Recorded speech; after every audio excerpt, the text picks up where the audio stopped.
Hey, what's up guys? Disebabkan hati cikgu sedikit terluka, jom kita buat tenggiri masak cuka. Sangatlah sedap, sangat senang. Okay, first korang ambil ikan tenggiri, kita salutkan dengan kunyit dan juga garam. Kalau tak jumpa tenggiri, ambil siakap. Tak ada siakap, ambil kembung. Tak ada kembung juga, korang ambil ikan badan raya, dik.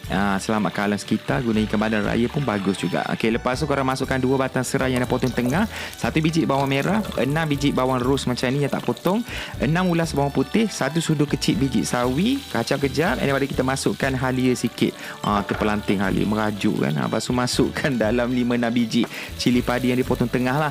Okay, lepas tu masukkan air, and daripada kita tambah cuka makan dalam 2 sudu macam tu. Cuka nak bagi masam lah, and tambahkan 1 sudu gula, garam sikit dengan sebut perasa secukupnya. Dah siap kita punya base ni, barulah kita masukkan 1 biji tomato dengan timun yang dipotong panjang-panjang macam ni. Bila tomato dah mula lembut, baru kita masukkan kita punya tenggiri tadi, and then padamkan api, and sedia untuk dihidang. Sangat senang, sangat sedap, boleh makan untuk buka puasa. Dia rasa masam-masam, pedas-pedas, masin-masin, manis-manis. Bila makan dengan nasi putih, sangatlah sedap. Okay, selamat mencuba.